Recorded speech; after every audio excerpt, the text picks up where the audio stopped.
이제 예배가 시작됩니다. 신령한 예배를 위해서 휴대폰을 꺼내서서 꺼져 있는지 확인해 주시고 끄지 않으신 분들은 꼭 꺼주시기를 바랍니다. 또한 예배 중에도 마스크는 꼭 착용해 주시기를 바랍니다. 성도님들의 온 몸과 마음을 예배로만 집중해 주시기 바랍니다. 이제 다 함께 묵도하심으로 주일 낮 예배를 하나님께 드리겠습니다.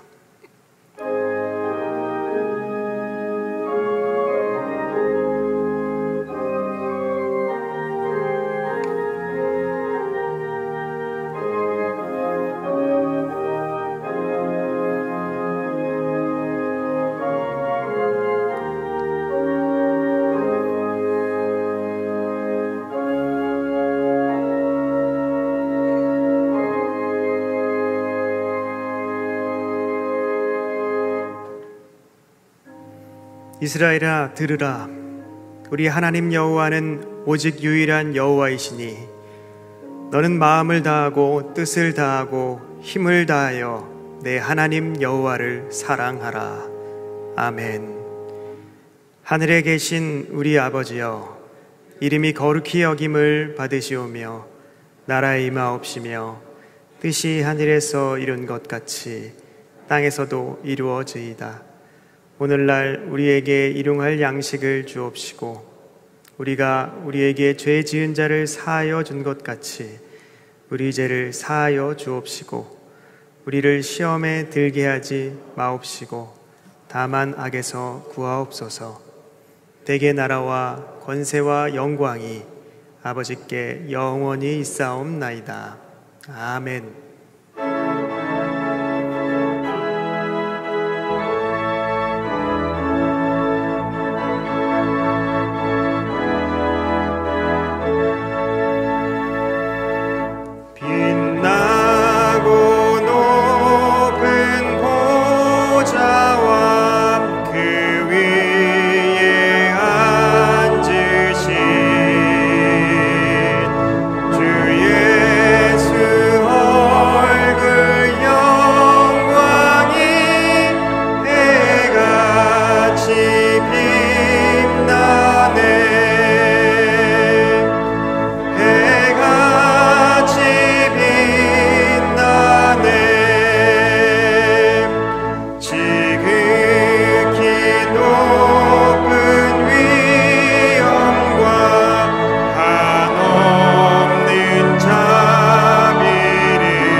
교독문 제72문 이사야 58장입니다.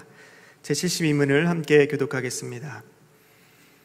내가 기뻐하는 금식은 흉악의 결박을 풀어주며 멍에의 줄을 끌어주며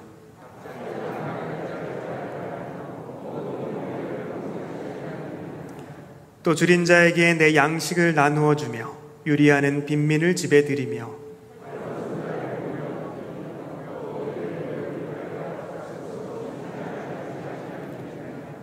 그리하면 내 빛이 새벽같이 비칠 것이며 내 치유가 급속할 것이며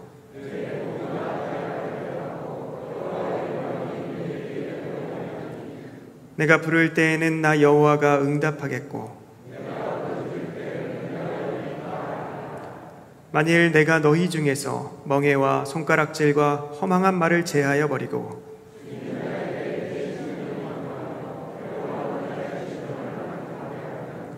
내 빛이 흑암 중에서 떠올라 내 어둠이 낮과 같이 될 것이며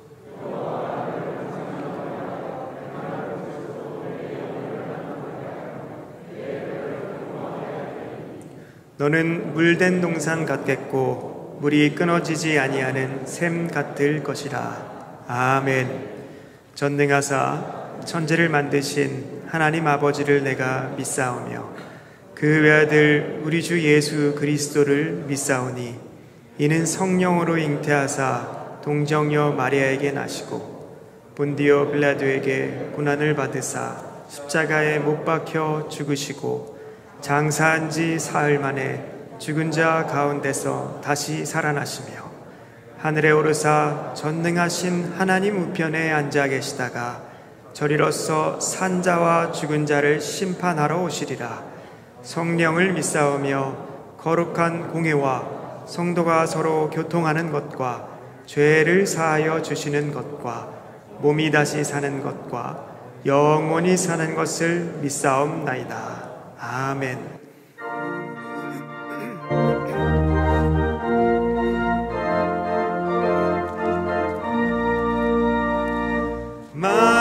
마음속에 근심 있는 사람 주 예수 앞에 아뢰어라. 슬픈 마음 있을 때에라도 주 예수께 아뢰라. 주 예수 앞에 아뢰어라. 주 우리의 친구님 무엇이나 근심하지 말고 주 예수께 아뢰라. 눈물 나며 기쁜 한숨 쉴 때 주 예수 앞에 아뢰어라. 은밀한 죄 내게 있더라도 주 예수께 아뢰라. 주 예수 앞에 아뢰어라. 주 우리의 친구님 무엇이나 근심하지 말고 주 예수께 아뢰라. 괴로움과 두려움 있을 때 주 예수 앞에 아뢰어라. 내일 일을 염려하지 말고 주 예수께 아뢰라. 주 예수 앞에 아뢰어라. 주 우리의 친구님 무엇이나 근심하지 말고 주 예수께 아뢰라. 묵음 앞에 겁을 내는 자여 주 예수 앞에 아뢰어라. 하늘나라 바라보는 자여 주 예수께 아뢰라. 주 예수 앞에 아뢰어라. 주 우리의 친구님 무엇이나 근심하지 말고 주 예수께 아뢰라.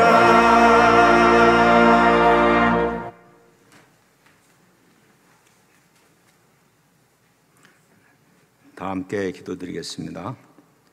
우주 만물을 창조하시고 나라의 흥망성쇠와 인간의 생사복을 주관하시는 하나님께 감사와 찬미와 영광을 올리옵나이다. 내일 일을 알지 못하고 영벌을 받아 죽을 수밖에 없는 저희들을 창세전에 하나님의 자녀로 선택하여 주셔서 구원하여 주심을 감사드립니다. 사람이 만일 온천하를 얻고도 제 목숨을 잃으면 무엇이 유익하리요? 사람이 무엇을 주고 제 목숨과 바꾸겠느냐? 저희들은 예수님의 보혈로 사망에서 생명으로 구원받았지만 세상의 정욕과 탐심으로 수많은 죄를 지었음을 이 시간 회개하오니 저희들을 불쌍히 여겨 주시옵고 저희들의 모든 죄를 용서하여 주시옵소서. 주님의 핏값으로 사신 모든 교회와 성도들이 오직 하나님을 경외하며 하나님의 뜻대로 살아감으로 세상을 변화시키는 전도하며 소금과 빛이 되게 하여 주시옵소서. 특별히 저희 승동교회를 127년 동안 눈동자처럼 지켜주시고 구원의 방주 역할을 잘 감당하게 하여 주심을 감사드립니다. 하나님께서 지명해 세우신 담임 목사님과 목회자님, 회에 파송한 선교사님들에게 영육 강건케 하여 주시고 그들이 밟는 땅마다 구원과 부흥의 역사가 불길같이 일어나게 하여 주시고 가정의 평강과 자녀들을 눈동자처럼 지켜주시옵소서.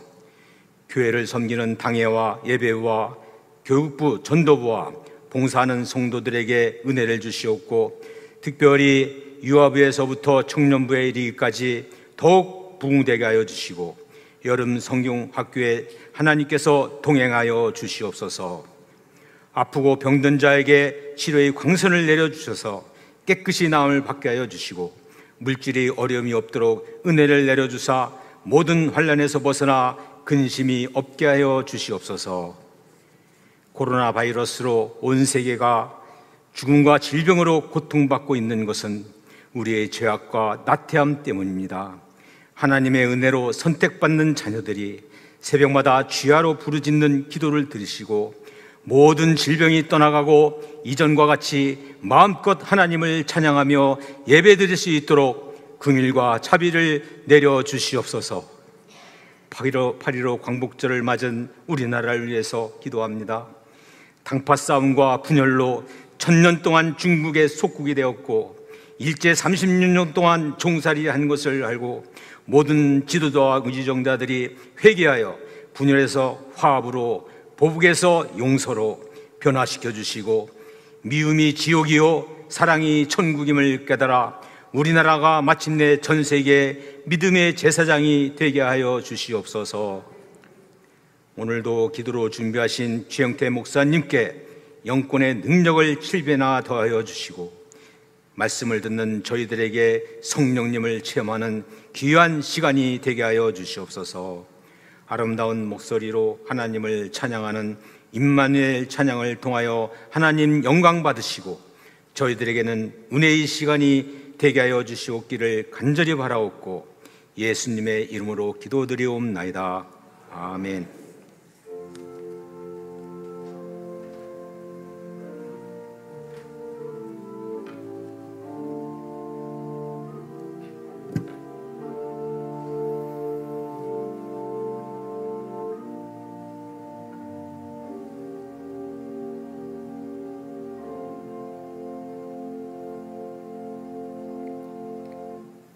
성경을 봉독하겠습니다. 하나님의 말씀은 마태복음 14장 13절부터 21절까지의 말씀입니다.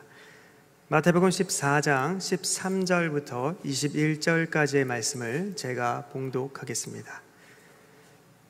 예수께서 들으시고 배를 타고 떠나사 따로 빈들에 가시니 무리가 듣고 여러 고을로부터 걸어서 따라간지라. 예수께서 나오사 큰 무리를 보시고 불쌍히 여기사 그 중에 있는 병자를 고쳐주시니라. 저녁이 되매 제자들이 나와 이르되 이곳은 빈들이요 때도 이미 저물었으니 무리를 보내어 마을에 들어가 먹을 것을 사 먹게 하소서. 예수께서 이르시되 갈 것 없다. 너희가 먹을 것을 주라. 제자들이 이르되 여기 우리에게 있는 것은 떡 5개와 물고기 2마리 뿐이니이다. 이르시되 그것을 내게 가져오라 하시고 무리를 명하여 잔디 위에 앉히시고 떡 5개와 물고기 2마리를 가지사 하늘을 우러러 축사하시고 떡을 떼어 제자들에게 주시매 제자들이 무리에게 주니 다 배불리 먹고 남은 조각을 12바구니에 차게 거두었으며 먹은 사람은 여자와 어린이 외에 5,000명이나 되었더라. 아멘. 이제 임마누엘 찬양대의 특주로 하나님께 영광을 돌리겠습니다. 이어서 빈들에 임한 하나님 나라라는 제목으로 담임 목사님의 말씀 선포가 있겠습니다. 많은 은혜 받으시기를 바랍니다.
아멘. 은혜로운 특주 감사드립니다. 우리 좌우의 분들하고 인사하실 때 복된 주일입니다 이렇게 인사하겠습니다.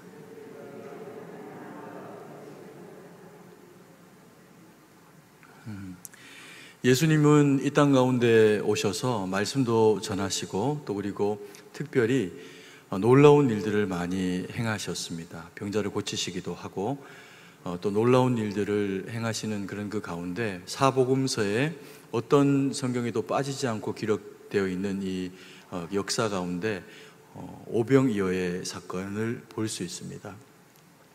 그만큼 이 이야기는 또 복음서에서 중요한 부분들을 다루고 있고, 광야에서 이스라엘 백성들이 한 끼의 음식을 예수님으로 말미암아 그렇게 섬김을 받게 되는 그런 그 이야기들을 다루고 있으면서 또 동시에 그 이상의 어떤 의미들을 가지고 있는 그런 그 내용이기도 합니다.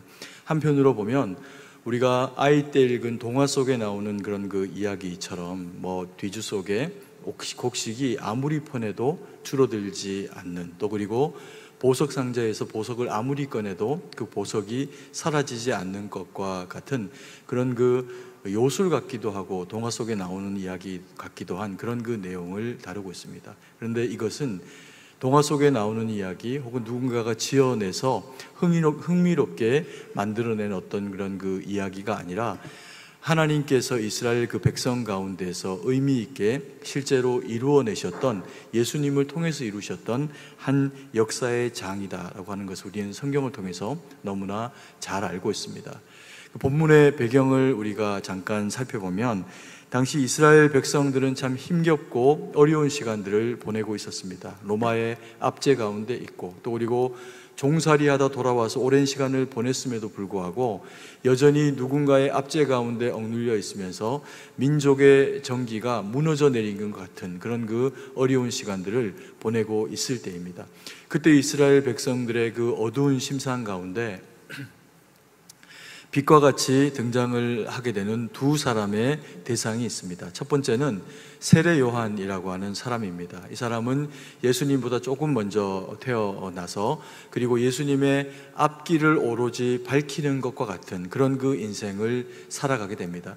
제사장의 그런 그 아들로 태어나서 인생을 살면서 더 많은 훌륭한 조건들과 상황 가운데서 살아가고 일을 할 수 있었음에도 불구하고 그는 광야로 나아가서 어찌 보면은 사람의 보기에는 좀 이상한, 광야에서 사니까 광인이기도 하지만 제정신으로 보이지 않는 그런 그 모습을 통해서도 광인처럼 보이는 그런 형국을 나타내면서 살아가게 됩니다.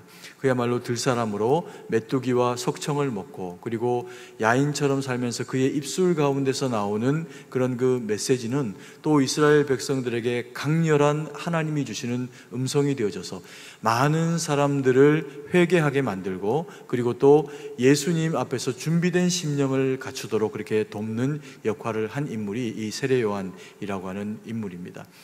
그런데 이 세례 요한이라고 하는 인물이 하나님 앞에서 그렇게 귀한 일들을 감당을 하게 되다가 헤롯이 범죄하여서 그의 그 동생에게서 아내를 취하여서 헤로디아와 결혼을 하게 되는 그런 이제 일들이 벌어지게 되니까 그것을 비난하는 그런 그 상황 가운데로 나아가게 됩니다. 그래서 네가 그렇게 하는 것이 옳지 않다라고 하는 그런 그 이야기를 헤롯을 향해서 하게 된 것을 인하여서 붙잡히게 되는 그런 상황 가운데 놓이게 됩니다.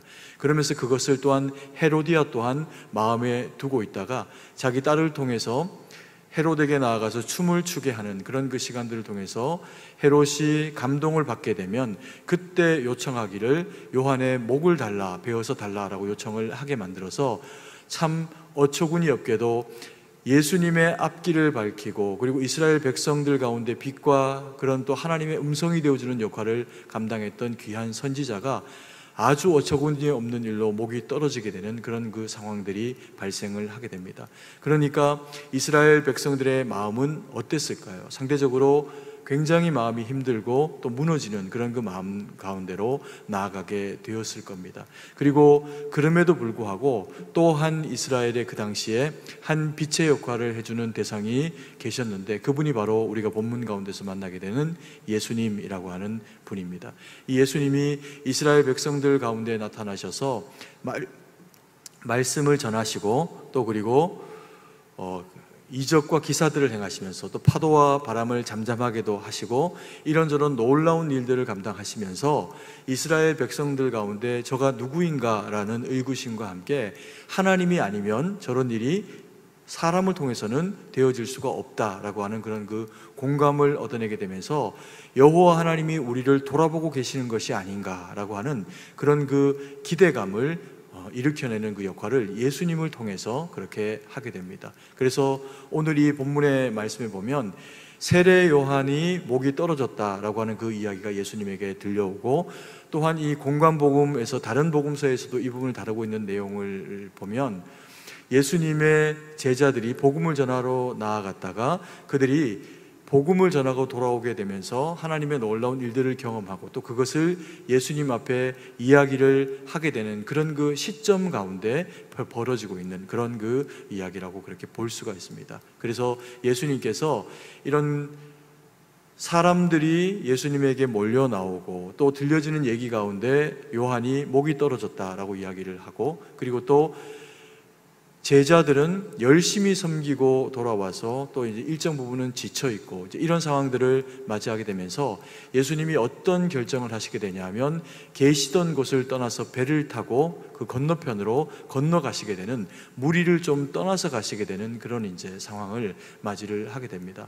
뭐 왜 그러셨는지는 저희가 정확하게는 알 수 없지만 아마도 세례 요한에게 닥쳐진 그런 그 어려운 상황, 또 그가 죽음에 이르게 되었다라고 하는 그런 그 상황을 들으셨을 때 마음이 굉장히 힘드셨을 것 같습니다. 그래서 혹 예수님께서 이 땅을 그렇게 군사적인 힘으로 그리고 또 정권을 만들어서 그렇게 차지하는 그런 그 왕조를 세워나가기를 원하셨다면 군사를 일으키거나 모인 백성들을 동요해서 그렇게 왜 그렇게 했느냐라고 그렇게 하면서 이 헤롯에게 대가를 지불하도록 그렇게 요청을 하실 수 있었겠지만 상황이 그런 것이 아니고 예수님이 오셔서 행하신 그 사역의 그런 그 목적도 그러한 것이 아니기 때문에 예수님은 그 자리를 피하시는 것으로 자신의 일정 부분 마음을 좀 달래시기도 하고, 그리고 제자들의 지쳐있는 마음 또 본인의 지쳐있는 어떤 그런 그 상태들을 조금은 좀 떨어져 있는 그런 그 시간들을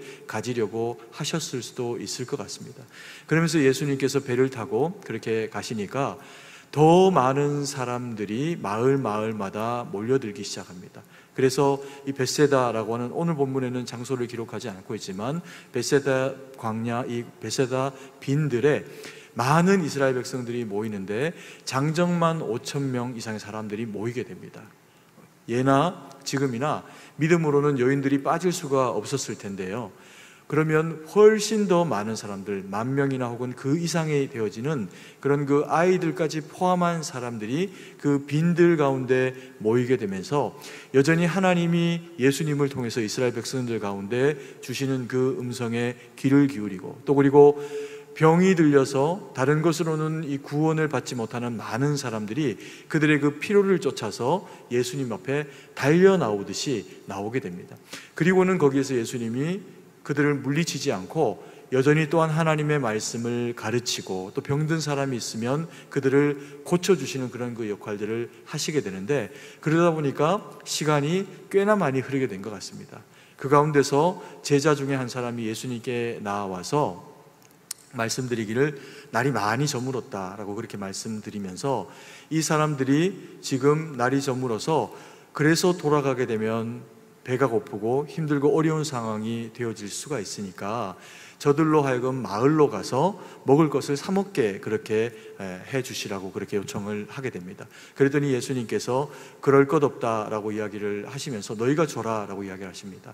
그러니까 제자가 이야기를 하기를 그 많은 사람들로 하여금 최소한의 먹거리를 제공을 하려고 하면 200데나리온의 가치 정도의 이상의 음식이 필요한데 그러면 우리가 그렇게 해서 하기를 원하십니까? 라고 그렇게 물으니까 그게 아니라 너희에게 있는 것을 그들에게 나눠주라 합니다. 그래서 보았더니 요한복음에는 보면 아이가 가지고 있었던 보리떡 5개와 물고기 2마리를 가지고 와서 이것이 이 무리와 우리가 가지고 있는 전부입니다 라고 이야기를 할 때 예수님이 그것을 받아가지고 그리고는 하늘을 향해서 축사하시고 그리고는 제자들의 손을 통해서 이스라엘 백성들로 둘러앉아 있게 하며 그것을 나누어서 먹도록 하십니다.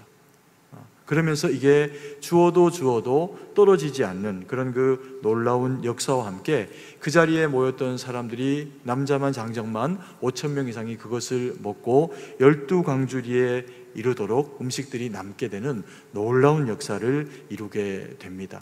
근데 우리가 사실은 예수님이 이런 어떤 일들을 이루셨을 때, 수많은 기적과 이사와 표적들을 행하실 때 오병이어의 사건이 얼마만큼 어떤 사건과 비교할 때 더 대단한 일인가라고 하면 우리는 의구심을 가지게 되는 면이 있습니다.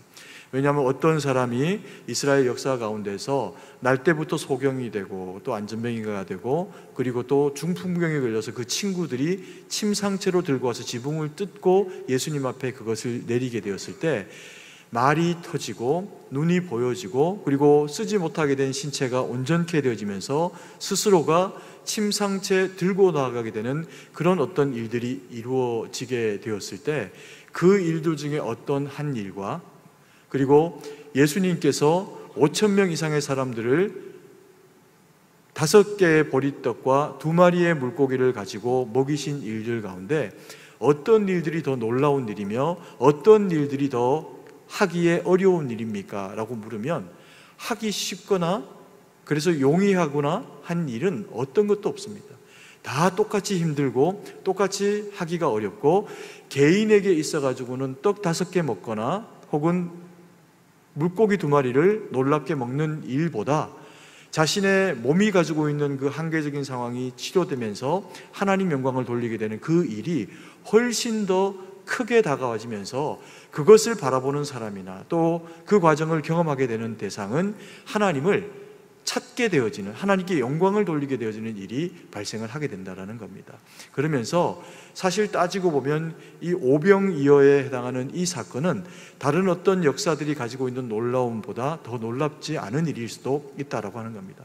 그럼에도 불구하고 오병이어의 사건은요, 한 끼의 식사를 일용할 양식으로 이스라엘 백성들이 예수님의 그런 놀라운 기사를 통해서 그들이 먹게 된 일이기도 하지만 동시에 이것을 통해서 예수님께서 이스라엘 백성들이나 또한 이 말씀을 오늘날 대하게 되는 저희들에게도 여전히 주시고 싶은 무언가 특별한 의미의 메시지가 그 가운데 있는 일이 아닌가라고 하는 그런 생각을 하게 된다는 겁니다.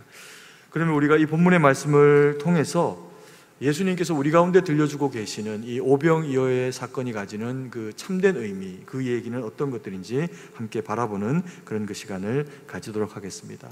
첫 번째, 이 오병이어의 사건을 통해서 주님이 우리 가운데 일깨우시기를 원하시는 것은 뭐냐 하면 오병이어 사건이 가지는 의미는 백성들의 필요에 따라서 예수님께서 반응하신 것이라는 겁니다. 어떤 놀라운 일, 특별한 일을 통해서 자기의 존재를 부각하거나 그것을 드러내는 그런 그 일을 위해서 이것을 하신 일이 아니라 그들에게 주어진 상황이 뭐냐 하면 배고픈 상황이 벌어지게 되었다라는 겁니다. 예수님의 말씀을 들으러 많은 사람들이 모였습니다. 그리고 또 그들은 그 나오는 과정 가운데서 예수님이 나아가시는 배를 타고 나아가는 방향을 이야기를 보고 그리고 또 그 이야기를 듣고 많은 사람들이 예수님이 저기 계시다라고 하는 이야기를 듣게 됩니다. 그러면서 그들은 미처 도시락도 준비를 하지 못하고 또 필요하다면 아이들이 먹을 것만 있는 것들 바리바리 이렇게 챙겨가지고 그리고는 예수님이 계시는 베세다 광야 가운데로 나오게 됩니다. 그랬다가 거기에서 하나님의 말씀을 듣고 또 병자들이 고침받고 순서를 기다리면서 자기에게 하나님의 역사가 이루어지기를 기다리는 그런 시간들을 보냈습니다. 참 은혜롭고 들으면 은혜가 되고 보면은 놀라운 상황들이 펼쳐지게 된 거죠. 그런데 시간이 저물어서 저녁이 됩니다. 근데 그들이 준비해온 것들은 없고 여전히 들녘이며 돌아가서 그들의 그 삶의 터전 가운데 나아가서 먹거리를 해결하기에는 시간이 턱없이 부족한 시간들입니다. 그러다 보면 모두가 다 인생인지라 그 마음 가운데서 조금은 짜증이 날 수도 있고 섭섭한 마음이 들 수도 있고 그리고 또 예민해질 수도 있는 그런 그 상황들이 벌어지게 됩니다. 그러니까 그 필요를 놓고 제자들이 와서 예수님 앞에서 이들의 그 필요를 채워줘야 되는데 이것을 우리가 할 수 없으니 이들을 보내서 먹거리를 사서 먹게 해달라고 그렇게 이제 요청을 하게 된 그런 그 일인 겁니다. 그런데 우리가 이 사건을 통해서 우리가 보게 된 것은 예수님이 그 요청에요 응답을 하셨다는 겁니다. 이게 뭐 나라를 구하는 일, 대단한 일이 아니어도 그곳에 모여서 하나님의 백성이 된 자들이 배고픔을 가지고 있을 때 그 필요를 예수님이 채워주셨다는 겁니다. 그런데 그 채워주시는 과정이 가지고 있는 우리에게 주는 그 메시지가 뭐냐면요, 이 일은 백성들이 요청한 일이 아닙니다. 백성들 가운데서 뽑혀진 예수님이 참모로 뽑아서 제자로 세워가면서 사역의 장들 가운데서 하나님이 하시는 일들과 말씀을 더 많이 듣고 경험을 하게 하셨던 제자들의 요청에 대해서 예수님께서 반응을 하셨다는 겁니다. 이게 무슨 말이냐면요, 모인 무리와 그리고 제자들 가운데서 예수님에 대한 이해를 가지고 있는, 더 많은 이해를 가지고 있는 대상이 누구냐 하면 그럼에도 불구하고 제자입니다. 백성들 가운데서 예수님을 그전에도 본 일이 있고 또 역사를 본 일도 있고 그렇게 하겠지만, 제자들은요, 예수님을 따라다니면서 예수님이 어떤 분인지를 들었고 보았습니다.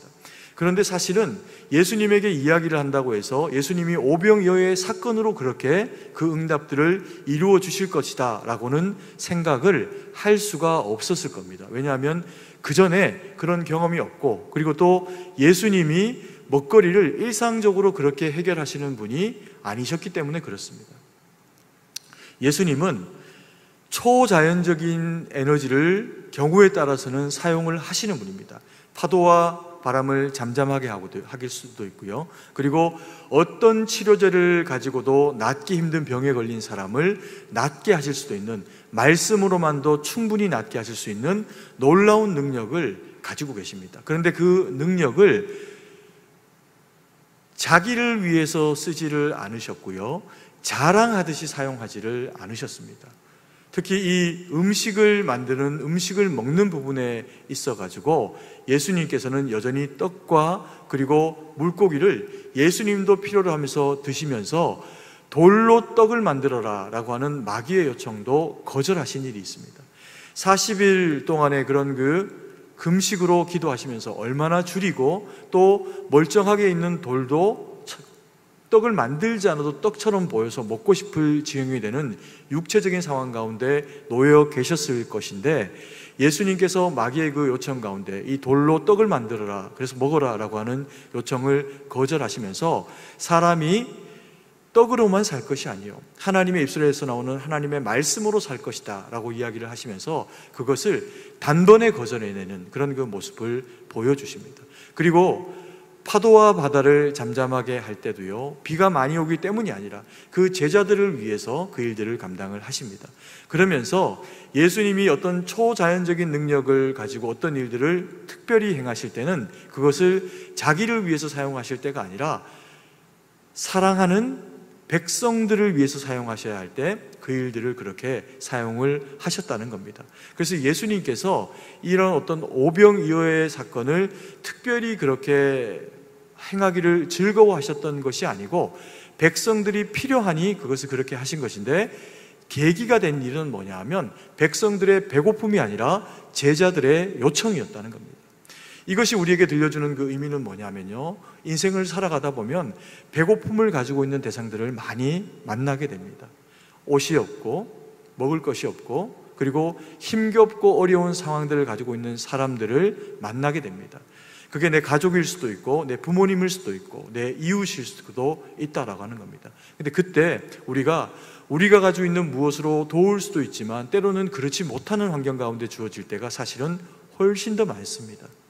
그럴 때 첫 번째 우리가 세상 가운데서 그리스도인이면서 해야 되는 일이 뭐냐 하면, 제자들이 예수님에게 하고 있는 것처럼 본인들이 할 수 있는 것, 그들의 스스로가 떡을 만들어서 물고기를 만들어서 혹은 잡아다가 그 백성들에게 나눌 능력이 없습니다. 그래서 그들이 선택한 방식이 뭐냐면요, 예수님에게 아뢰는 겁니다. 예수님, 현재의 상황이 이렇습니다. 이렇게 하면 어떨까요? 라고 하는 제안을 했는데, 예수님이 그 제안을 받으시면서 이스라엘 백성들 가운데 모든 복음서가 기록을 하고 잊지 못할 예수님과 이스라엘 백성들 가운데 있는 아름다운 추억을 만들어내신 겁니다. 그래서요, 우리가 세상을 바라보면서 우리의 감각기관을 통해서 보거나 듣게 되는 누군가의 결핍을 우리는 듣게 될 때 첫 번째로 우리가 해주어야 될 일이 뭐냐면 기도해 주는 겁니다. 기도하면요, 하나님이 어떻게 하실까요? 들으십니다. 그래서 우리가 기도하는 것을 통해서 때로는 내 아내가 힘겹고 어려운 상황 가운데 놓여 있을 수 있고, 때로는 내 남편이 병이 들고 내 아이들이 아프고 힘겨운 상황을 가지게 되었을 때 그것을 인해서 우리 앞에 힘겹다, 어렵다라고 이야기를 하게 되면 그 순간에 우리가 해야 되는 1번의 일이 뭐냐면요, 기도해 줄게. 내가 기도할게. 하나님이 너와 함께 하실 거야. 당신의 힘겹고 어려운 상황 가운데서 하나님이 반드시 함께 하실 거야. 낙심하지 말고, 배고파도 힘들어도 병 가운데 지쳐 있어도 기도하면 하나님은 들으시고 응답하셔 라고 믿음으로 권면하면서 기도해 주는 겁니다. 그것이 이 본문이 오병이어를 만들어내게 된 첫 번째 재료라고 그렇게 우리 가운데 이야기를 하고 있습니다. 물론 아이가 헌신한 물고기도 있어야 하고, 그리고 또 다른 상황들 가운데 제자들의 요청도 있어야 되고 다 있어야 되지만, 누군가가 예수님에게 요청하지 않았다면 이 일은 이루어지지 않았다라는 겁니다. 그리고 우리가 두 번째로 이 본문 오병이어의 사건을 통해서 마음 가운데 새기게 되는 것은, 이 사건을 통해서요, 광야에 하나님의 나라가 이르게 됩니다. 첫 번째 역사가 백성들의 배고픔과 제자들의 요청을 통해서 되어진 일이라고 하면, 두 번째 이 일이 이루어지는 것을 통해서 예수님은 그곳에서 하나님의 나라가 이루어지게 하시는 일을 경험하도록 하십니다. 이게 뭐냐 하면, 이스라엘 백성들은 광야를 경험한 백성입니다. 그들이 모세와 함께 40년을 광야를 돌게 될 때 거기에는요, 먹거리가 없고 마실 것이 없었습니다. 그런데 거기에 하나님이 새벽에 이슬과 함께 만나를 내리시고, 그리고 또 르비딤 반석에 돌을 치시니 물이 나오게 하시면서 이스라엘 백성들이 40년 동안 광야에서 굶어 죽지 않고 목말라 죽지 않게 하시는 일을 경험하게 하십니다. 그때 이스라엘 백성들이 경험한 특별한 은혜는요, 농사를 지은 것도 아니고 양을 잡아 고기를 먹은 것도 아닌 하나님의 입에서 하나님의 손으로만 되어진 오로지 그 만나와 메추라기를 통해서 주님의 공급하심 가운데 공급받고 살아오는 경험을 하게 됩니다. 그러면서 죽지 않고 살아남아 가나안으로 들어가게 된 족속들이 이스라엘 백성들이라는 겁니다. 오늘 예수님과 이스라엘 백성들이 만나게 된 이 빈들이라고 하는 장소가 어떤 곳입니까? 갈릴리 아마 북쪽 지역에서 사람들이 살지 않는 곳입니다. 그런데 사람들이 살지 않기 때문에 빈들이죠. 거기에 또 나무나 풀이나 무언가가 아주 우거지지 않은 척박한 땅이기 때문에 빈들입니다. 그러다 보니까 여기에는 사람이 살기는 좋지 못합니다. 마치 이스라엘 백성들의 입장에서는 무엇을 떠올리게 하는 장소입니까? 광야를 떠올리게 되는 것과 같은 형국이 이루어지는 장소라는 겁니다.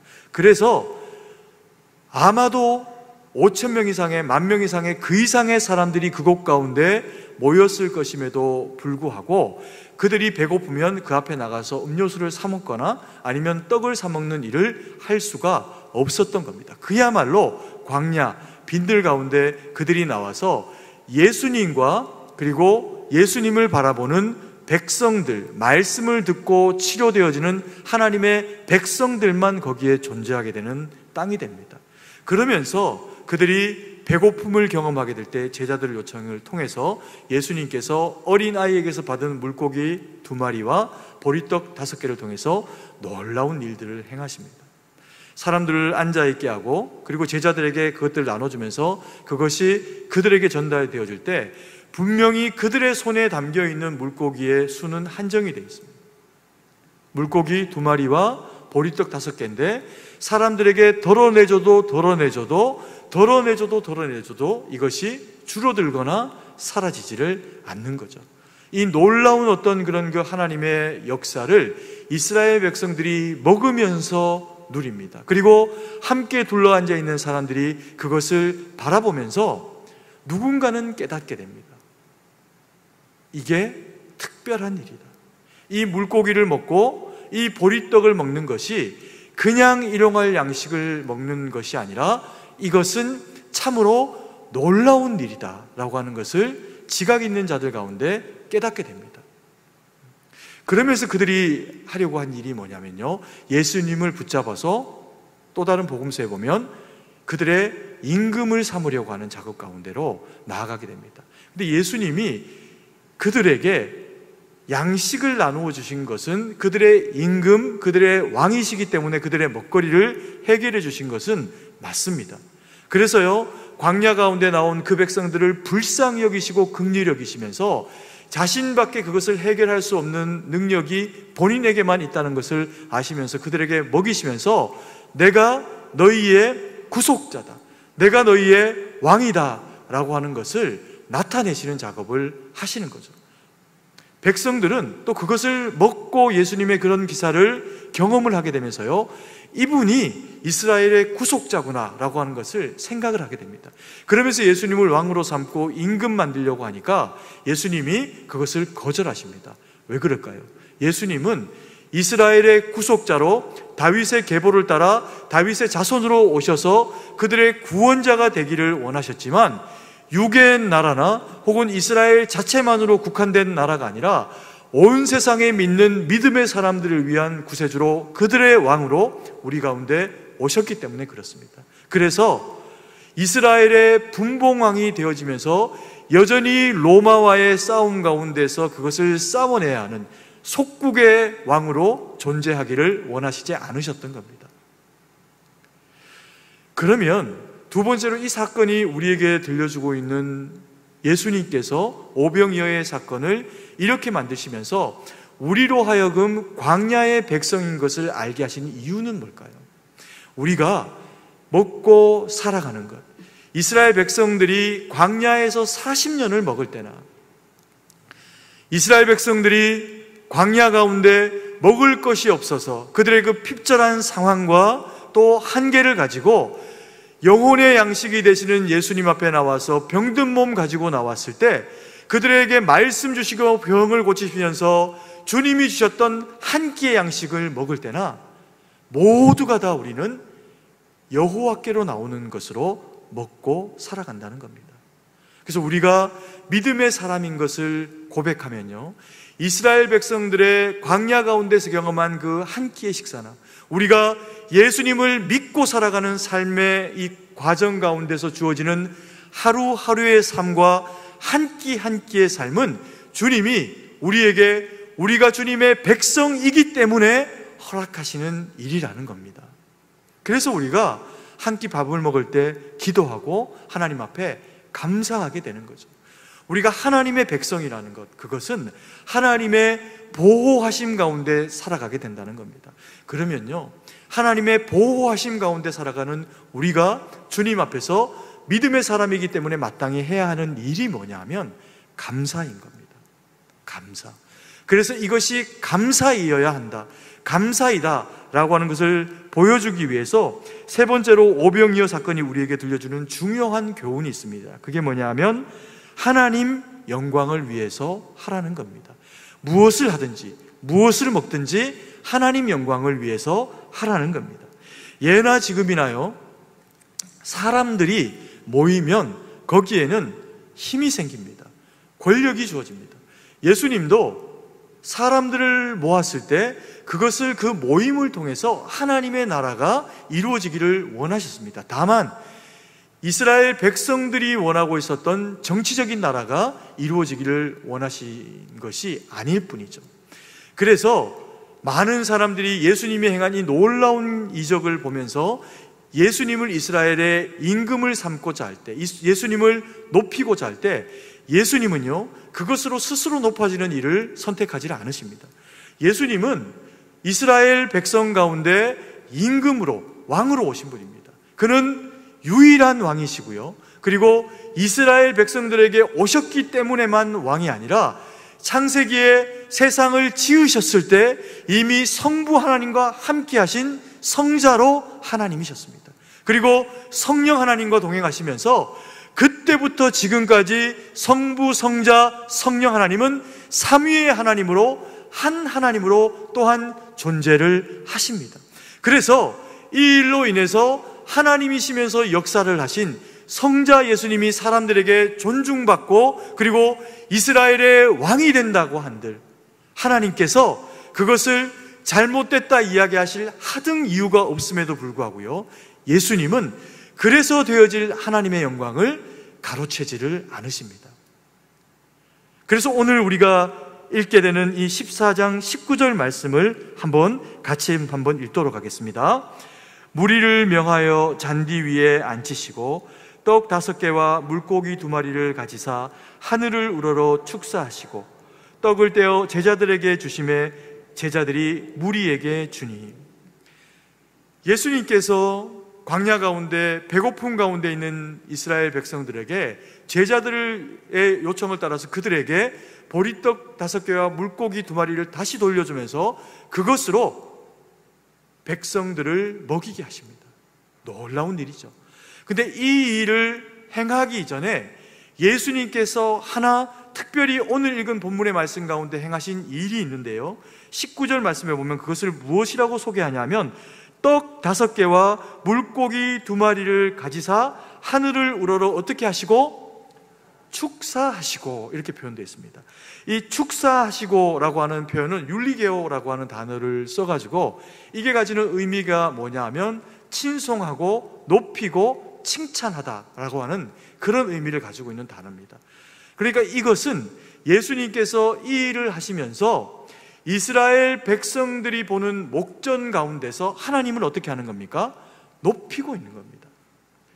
동일한 단어가 언제 쓰이냐 하면 예수님께서 십자가에 죽으시고 그리고 나서 부활을 경험을 하시고 난 이후에 그럼에도 불구하고 예수님의 부활을 경험하지 못한, 눈으로 목도하지 못한 많은 사람들이 부활하신 예수님의 소식을 들었음에도 불구하고 여전히 그 마음은 절망과 낙심 가운데 젖어 있게 됩니다. 그때 어떤 사람이 등장을 하게 되냐면요, 자기들의 고향으로 돌아가고 있는 엠마오 도상의 2 제자가 등장합니다. 이 2 제자는 예수님의 십자가의 죽음도 경험하고 그리고 예수님이 그 무덤 가운데 일어나셨다라고 하는 놀라운 복음의 소식을 듣습니다. 근데 그것을 그들이 어떻게 합니까? 믿지를 못합니다. 그랬더니 주어진 결과가 뭐냐면 예수님이 나타나셔서 그들이 행하는 그 장시간의 기간 동안에 지속적으로 말씀을 해주시고 그들이 그렇지 아니하다라고 이야기하고 부활의 산소망이 되신 예수는 참으로 부활하셨다라고 하는 이야기를 그들에게 지속적으로 들려줌에도 불구하고 옆에 계신 예수님을 마스크를 쓰지도 않았음에도 불구하고 발견하지 못합니다.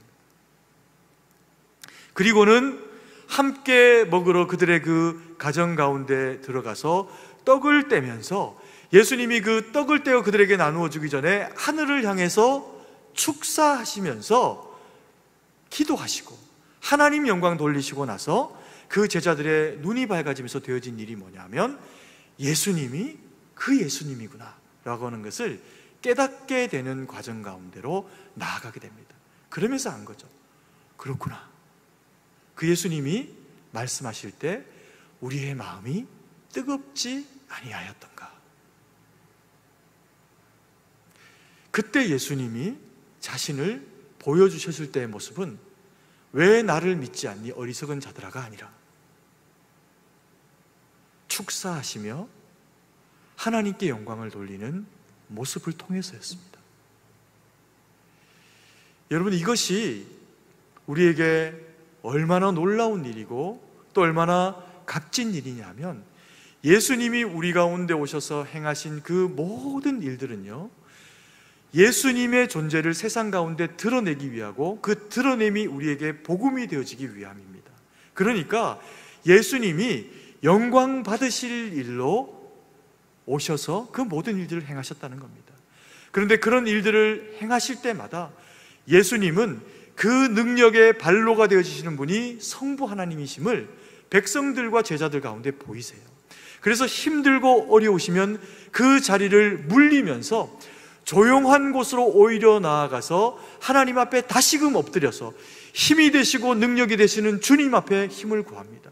십자가를 지시기 바로 직전의 상황 가운데서도 땀방울이 핏방울이 되어 떨어지게 되는 그런 그 아픔을 경험하면서도 감당할 수 있는 그 능력을 하나님께로, 성부 하나님께로 말미암아 주어지고 성령 하나님이 동행해 주시기를 간구하면서 예수님이 겸손하게 이 일 가운데로 나아가서 그 일들을 이루어내시는 것을 볼 수 있습니다. 그리고는요, 모든 영광을 하나님 앞에 올려드리는 겁니다. 물고기 2마리, 보리떡 5개가 아이의 도시락에서 제자들의 손을 거쳐서 예수님의 손을 거치고 나니까 백성 전체가 먹어야 하는 일이 되어지고요. 이 일은 단번에 이스라엘 백성들이 이 일로 예수님은 특별한 분일 뿐만 아니라 우리의 임금, 우리의 왕이 되어주셔야 하는 분이다 라고 하는 것을 깨닫게 됩니다. 그리고 그를 높이고 영광스럽게 만들려고 하니까 예수님이 그 자리를 피해버리십니다.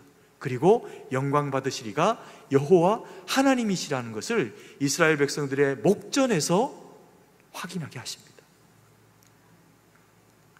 이게 주님이 오병이어의 사건을 통해서 우리 가운데 들려주고 계시는 이야기라는 겁니다. 한 끼의 식사가 놀랍게 해결되어지면서 이분이 하나님이구나 라고 하는 것을 발견하는 것도 중요하지만, 우리가 주님 앞에 기도하며 그리고 또 모든 어떤 주어진 상황 가운데서 기도를 하고 주님의 역사 가운데 순종하며 나아갔더니 주님이 일하시는 것을 경험하는 겁니다. 그러면 아이러니하게도요, 사람이 높아지게 되는 결과가 주어지기도 합니다. 교회가 부흥하고 또 기업이 잘 되고 직장이 잘 되고 우리가 속해 있는 팀이 잘 되어지면요, 그것을 감당했던 그 역할을 해준 그리스도인은 하나님이 예수님처럼 역할을 주셔서 그 역할을 하도록 만든 주님이 보낸 그리스도인입니다. 근데 우리가 어떤 일들을 감당을 해내다 보면 또 자랑스럽게 놀랍게 하나님의 역사를 하나님의 역사로 더 많이 감당을 해내는 상황 가운데 나아가게 되다 보면 우리 마음 가운데서 누구도 이야기하지 않았는데요, 혹은 누군가가 지나가면서 한 얘기로 우리는 스스로 높아지고 싶은 마음이 우리 마음 가운데서 찾아오기도 한다라는 겁니다. 그때가 섰는 줄 알고 넘어질까 두려워해야 하는 때라는 겁니다. 그래서요, 하나님의 역사를 경험하고 기도하고 응답을 받았을 때 우쭐해서 어깨가 올라가면서 나는 특별한 사람이야, 내가 말씀을 잘 전하기 때문이지, 내 기도에 능력이 있기 때문이지, 그게 아니라 모든 영광 하나님 앞에 올려드리면서 주님이 하신 일이고 나는 종입니다 라고 하는 것을 나타내고 전하는 것이 종의 길, 성도의 길, 그리고 하나님의 사람들이 나아갈 믿음의 길이라는 겁니다. 이것이 되어지는 인생을 가지고 뭐라고 이야기하는지 아십니까? 기도했더니, 그리고 하나님이 거기에 응답하시고, 그래서 되어진 모든 일들은 다 주님이 영광 받으시도록 그 일과 사역을 만들어가는 삶을 두고 사명자의 삶이라고 이야기합니다. 그래서 사명자의 삶은요, 거룩해야 되고, 사명자의 삶은 능력이 나타나고, 사명자의 삶 가운데는 하나님이 함께 하시는데 오로지 누구만 영광 받으시게 하는 겁니까? 하나님만 영광 받으시게 하는 겁니다. 그래서 이 일이 쉽지 않습니다. 늘 자기를 복음 안에서, 믿음 안에서 돌아봐야 되고요, 그리고 무슨 결정을 할 때 또 어떤 상황 가운데 놓여 있어도 우리는 결정하는 자가 아니라 묻는 자다라고 하는 것을 마음에 새겨야 합니다. 그리스도인들이 할 수 있는 하나님 앞에서의 능력은 묻고 아뢰는 것이 다입니다. 우리 손에 어떤 능력이 있어서, 우리 손에 어떤 권위가 있어서 하나님이 맡기신 어떤 일들이 이루어지는 것이 아니라 하나님이 우리에게 사명을 주신 그 사명의 크기와 사명의 능력만큼 우리가 겸손하게 하나님 앞에 쓰임받으면 하나님은 우리를 통해서 그 놀라운 일들을 이루어 내신다는 겁니다. 여러분, 사명은 특별한 사람에게 있는 것이 아닙니다. 여러분, 사명은 승동교회 담임 목사인 저에게만 있는 일이 아닙니다. 여러분, 누구십니까? 성도이십니까? 권사님이시고 집사님이시고 장로님이십니까? 그 직분은 우리에게 사명을 요청합니다. 그 직분을 가진 것은 더 특별한 의미로 불려지지 않더라도요, 우리가 그리스도가 아니어도, 그리스도가 될 수가 없어도 그리스도인이라고 하는 성도로서의 거룩한 자격만 가져도 우리 가운데서 하나님이 일하시길 원하시는 그 능력이 나타내는 발로가 된다는 겁니다. 여러분, 직장 가운데 살아가는 그리스도인입니까? 기업인으로서 나는 직원들과 회사를 대표하는 그리스도인입니까?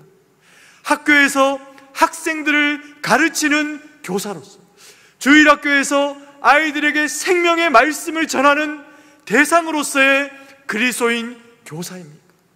어떤 상태, 어떤 상황 가운데 놓여 있어도, 심지어는 암이 걸려서 팔이 부러져서 어깨가 다쳐서 허리가 부러져서 어떤 상황 가운데 있는 힘겹고 어려운 상황 가운데 놓여 있더라도 우리의 호흡이 코에 붙어 있고 입을 통해서 먹고 마시면서 우리의 생명이 하나님 앞에 유지되어지는 순간까지는 우리의 이름은 그리스도인입니다. 아파도 그리스도인이요, 병들어도 그리스도인이요, 가난해도 그리스도인이요, 억울해도 그리스도인입니다. 여러분, 하나님은 그 그리스도인을 통해서 주님에게 구하고 본인이 그리스도인이라는 것을 알기 때문에 찾는, 그래서 누군가를 위해 기도하는 심장을 가지고 있는 거룩한 하나님의 사람들의 요청에 반응하시면서 지금도 교회를 이끌어가고 계시고 앞으로도 세상이 미련하다 하나 복음으로 일하시며 교회를 통해서 역사해 가실 겁니다. 여러분, 세상이 우리를 겁주고 있습니다. 코로나 이전과 코로나 이후는 다를걸. 교회는 위축되고 그리스도인들은 더 많이 힘을 잃게 될걸. 싸워보지도 않고 미리 그런 생각을 하고 넘어질 이유는 우리에게 없습니다. 시절이 어려우면 어려운 대로 기도하면서 버텨내는 거죠. 그래서 필요한 것들이 있다면 줄일 수도 있고 더 할 수도 있고 하는 겁니다. 그러나 잊지 말고 감당해야 할 것은 우리가 주님이 사명을 맡기신 그리스도인이라는 것과, 그래서 우리가 할 수 있고 해야 하는 가장 근본적인 섬김과 사역은 주님 앞에 아뢰는 거라는 겁니다. 집이 멀어도, 내가 좀 힘들어도, 집이 멀기 때문에, 내 상황과 몸이 힘들고 병들었기 때문에, 그래서 주님을 더 찾게 되는 간절함을 가진 성도들의 기도를 주님은 반드시 응답하시고 역사하실 겁니다. 그게 성경의 역사고 오늘 오병이어를 통해서 우리 가운데 들려주시는 주님의 음성입니다. 이 말씀 마음에 새기고 이 어려운 시절을 절대로 포기하지 말고, 절대로 낙심하지 말고, 세상과 마귀가 우리를 아무리 작다 하고 아무리 넘어뜨리고 싶어도 믿음으로 이를 악깨물고 이빨이 부서지고 잇몸이 내려앉더라도 믿음으로 하나님 말씀 붙잡고 이겨내며, 나는 주님의 사랑받는 자요, 나는 주님 앞에 기도할 때 하나님은 나와 함께 하신다, 그것을 확신하며 살아내고 주님 영광 돌리는 저와 우리 사랑하시는 승동교회의 모든 믿음의 권속들 다 되시기를 소망합니다. 기도드리겠습니다. 사랑의 아버지 하나님, 은혜와 사랑을 감사드립니다. 아버지 하나님, 세상을 바라보아도 소망이 없고 내 안에 있는 능력과 내 안에 있는 것들을 바라보아도 주님 말고는 돌파구가 없는 인생을 저희가 살아가고 있습니다. 힘겹고 어려운 시절을 살아가는 주의 거룩한 백성들, 사랑하시는 주의 거룩한 성도들 가운데 역사하여 주셔서 아버지 하나님, 현재 당하고 있는 그 모든 곤란함과 어려움의 상황들은 넘어질 일이 아니라 기도하며 하나님의 도우심을 구하고, 아버지 하나님, 한 번 구해서 안 되었으면 더 열심히 구하며 더 간절히 주님 앞에 구해서 아버지 하나님, 주님이 하시는 일로 그 역사를 경험해내는 믿음의 장을 살아갈 수 있도록 하나님, 우리 승동교회 성도들 가운데 역사하시고 은혜를 베풀어 주시옵소서. 병들어서 낙심 말고, 아버지 하나님, 하는 일들 잘 안 되어서 넘어지지 말고, 아버지 하나님, 그 모든 상황 가운데 연약하면 연약한 대로, 아버지 하나님, 부하면 부한 대로, 주셨으면 주셨은 대로, 아직까지 없으면 없는 대로 하나님 앞에 그 있는 것들과 없는 것들을 주님 앞에 아뢰면서 주님의 도우심 구하며 주의 은총 구하는 백성들마다 하늘 문 여시고 성령의 능력으로, 하늘 문 여시고 만나와 매출하기로, 하늘 문 여시고 오병이어의 놀라운 은혜와 능력으로 우리 가운데 역사하셔서 병자의 병이 고쳐지며 말씀 가운데 영과 육입이 회복되어지는 믿음의 장으로 우리를 날마다 세우시고 역사하여 주시옵소서. 그래서 오직 영광 받으시는 이는 우리 주님만 되시기를 간절히 소망합니다. 주님께 모든 것을 의지하고 감사드리며 살아계신 주 예수님 이름으로 기도드립니다. 아멘.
사랑과 풍성하신 아버지 하나님, 은혜와 사랑을 감사드립니다. 저희를 주의 거룩한 택한 백성 삼으시고 주의 손을 통해서 우리 가운데 허락하신 것들로 주님 앞에 영광 돌리면서 하나님 영광 위에 귀한 예물 바치게 하심 또한 감사와 영광을 올려드립니다. 주님, 이 나라 이 백성 가운데 역사하시고 동행하여 주셔서 하나님, 이 나라 이 백성이 참으로 힘겹고 어려운 시절들을 지나고 있습니다. 코로나로, 정치적으로, 아버지 하나님 문화적으로 여러 가지 상황 가운데 너무나도 힘겹고 어려운 시절들을 지나고 있습니다. 하나님, 이 나라가 주님의 말씀과 뜻 가운데 바로 세워진 나라가 될 수 있도록 은혜를 베풀어 주시옵소서. 아버지 하나님, 이 땅을 구별하셔서 이 나라가 대한민국이 되게 하셨을 때 복음으로 말미암아 하나님의 뜻과 계획 가운데 세워진 나라로 구별하여 세상 가운데 세우셨는데, 아버지 하나님, 그 의미와 그 뜻이 퇴색되어지지 않는 나라가 될 수 있도록 역사하여 주셔서 아버지 하나님, 이 땅의 위정자들 가운데 믿음의 사람들이 없습니까? 아버지 하나님, 저들에게 지혜를 주시고 저들 가운데 있는 믿음의 사람들 가운데 하나님의 역사와 뜻을 아는 자들을 세우셔서 아버지 하나님, 이 나라가 민족이 하나 되고 주님 앞에 영광 돌리는 일로 나아갈 수 있도록 역사하여 주시옵소서. 아버지 하나님, 이 땅에 이 백성이 어쩌다 아버지 이렇게 서로가 서로를 미워하고 반목하는 상황 가운데로 내몰리게 되었는지 생각하면 눈물이 나고 생각하면 기도가 절로 나오는 상황 가운데 우리가 놓여 있습니다. 주여, 이 백성이 서로 사랑하고 이 백성이 미워할 이유가 없는데 서로 섬겨낼 수 있도록 도와주시옵소서. 하나님, 그 일을 믿음의 사람들을 통해서 주님 이루어 주시고 믿음의 교회들을 통해서 강단마다 능력의 주님의 생명의 복음의 말씀이 선포되어지고 그 말씀 받은 거룩한 무리들이 세워져서 아버지 하나님, 그 말씀 들고 직장으로, 아버지 하나님 학원으로, 아버지 하나님 병원으로, 정치로 나아가는 어떤 영역들마다 빛되고 소금된 역할 감당해낼 수 있도록 주님 은혜 베풀어 주셔서, 주여, 말씀 주시는 주의 백성들과 거룩한 교회의 거룩한 성도들과 우리 승동교회의 말씀 받은 백성들이 믿음으로 거룩으로 이겨내게 하시고 거룩으로 살아내게 하시고 거룩으로 감당하게 하셔서 오직 주님 영광 돌리는 이 나라 이 교회 되게 하여 주시옵소서. 주님께 모든 것을 의지하고 그렇게 역사하시는 예수님 이름으로 기도드립니다. 아멘.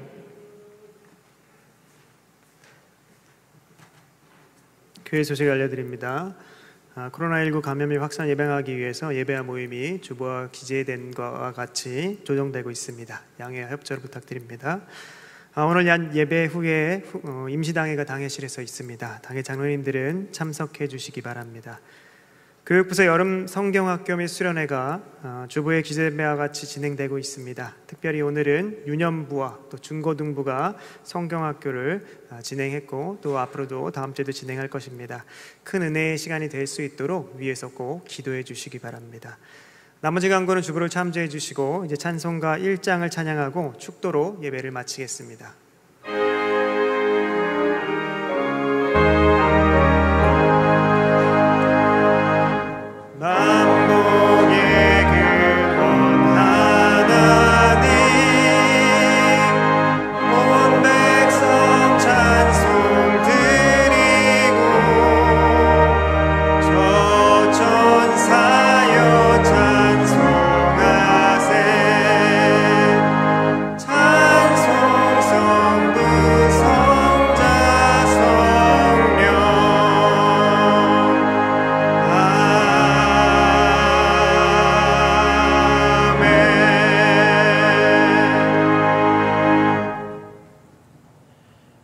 이제는 우리 구주 예수 그리스도의 구속의 은혜와 무한하신 하나님 아버지의 사랑하심과 성령의 유로교통 충만하심의 은혜의 역사가 주님 앞에 머리를 숙이고 오직 주님의 거룩한 백성이 되어져서 광야에서 40년 주의 먹이심으로 말미암아 살아가던 거룩한 백성들만 아니라 빈 광야, 빈들 가운데서 예수님의 친히 먹이심을 경험한 그 백성만 아니라 오늘날 이 말씀으로 우리를 먹이시며 우리를 입히시며 우리를 기르시는 이가 여호와 하나님인 줄 알고 오직 주님만 바라보며 주님 영광 돌리기로 그 마음에 다짐하며 결정하고 살아내기로 결심하는 주의 거룩한 백성들 머리머리 위에 이제로부터 영원토록 함께 계실지어다.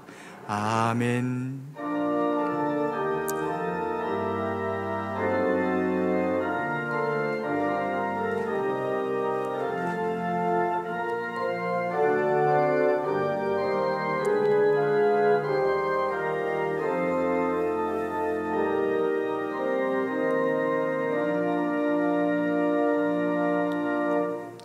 찬송가 430장 1절과 3절만 찬양하겠습니다. 1절과 3절입니다. 430장입니다.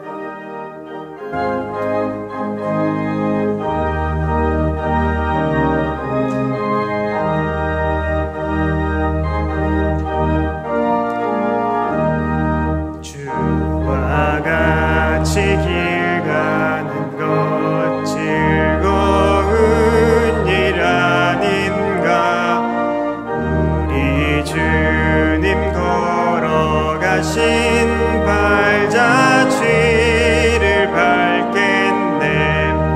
한 걸음 한 걸음 주 예수와 함께 날마다 날마다 우리 걸어갈 3절입니다.